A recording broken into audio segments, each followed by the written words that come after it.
आपने सुना होगा कार्बोहाइड्रेट इज फॉर एनर्जी और एक्सरसाइज करने से पहले कार्बोहाइड्रेट लो। क्या एक्सरसाइज करने से पहले कार्बोहाइड्रेट लेने से आपकी परफॉर्मेंस पे कोई फर्क आएगा? क्या लगता है आपको? सोचो, जब तक टाइम मिले तो नीचे कमेंट पे लिखो कि क्या कार्बोहाइड्रेट लेने से आपकी परफॉर्मेंस पे कोई भी फर्क, बड़े घटे, इस तरह की चीज़ आएगी?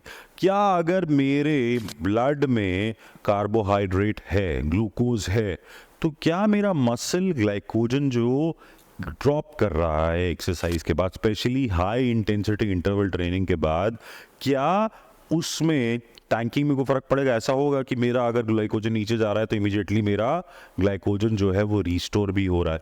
क्या इस तरह की चीज़ होगी?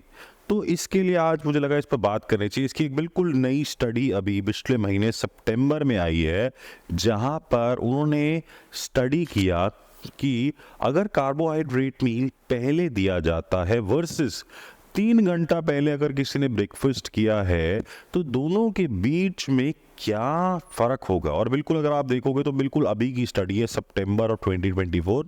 आज हम खड़े हैं 3 अक्टूबर, तो बिल्कुल लास्ट मंथ इस स्टडी पे इन्होंने बात की, जहां इन्होंने 11 वेल ट्रेन्ड एंड्योरेंस एथलीट्स लिए और उनको HIIT ट्रेनिंग कराया। जी हाँ, हाई इंटेंसिटी इंटरवल ट्रेनिंग कराया। और उसमें एक ग्रुप को इन्होंने प्री एक्सरसाइज कार्ब्स दिए और एक ग्रुप को इन्होंने क्या किया, वेल फेड स्टेट, मतलब 3 घंटा पहले जो ब्रेकफास्ट के टाइम पे कार्ब्स मिले, इन्होंने उसको वो दिए।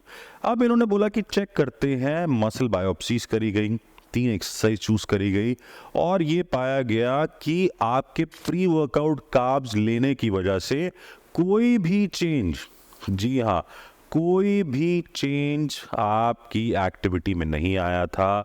आपका जो मसल ग्लाइकोजन था उसकी टैंकिंग, मतलब अब उसकी जो क्वांटिटी नीचे जा रही थी वो नहीं आई बड़ी, बल्कि ब्लड शुगर ज़्यादा होने की वजह से कोई स्पेसिफिक बेनिफिट ना तो मसल रिकवरी में मिला, ना मसल ग्लाइकोजन पे मिला। अब इसके पॉसिबल कारण क्या हो सकते हैं? इसके पॉसिबल कारण हो सकते हैं कि ग्लूकोज टू मसल ग्लाइकोजन का जो सफ़र है वो बॉडी कुछ समय में लेती है, वो इमीडिएटली नहीं होता।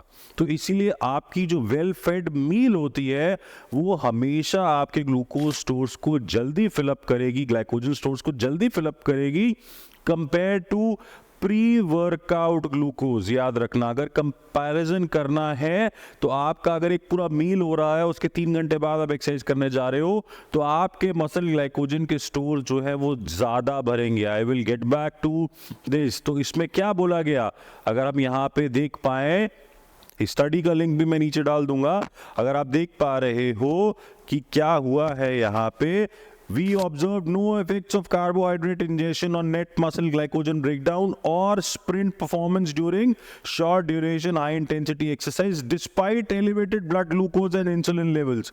मतलब ब्लड में भी ग्लूकोज था, इंसुलिन भी बढ़ा हुआ था, उसके बाद भी ग्लूकोज जो है वो मसल के अंदर इतनी जल्दी नहीं गया।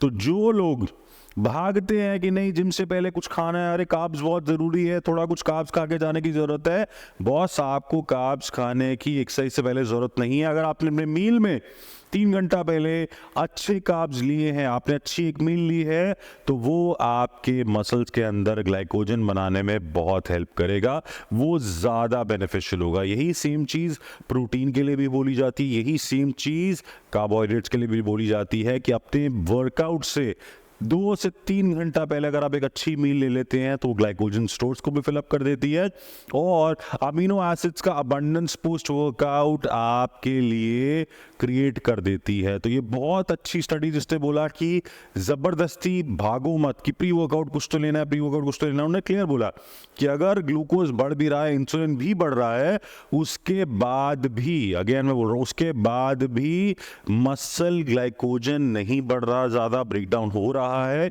और स्प्रिंटिंग परफॉर्मेंस जो है वो कोई भी बेटर नहीं हुई। इवन जो मसल ग्लाइकोजन था वो नीचे जब गिर रहा है, टैंक हो रहा है, तो उसकी भी रिप्लेनिशमेंट कोई बहुत जल्दी नहीं हो रही। तो एक अच्छी स्टडी है जिसको आप अपने ऊपर और अपने क्लाइंट्स के ऊपर यूज कर सकते हैं। अगर आपके कुछ सवाल है तो नीचे कमेंट करें, चैनल को सब्सक्राइब करें, बेल आइकन को जरूर दबाएं। Thank you.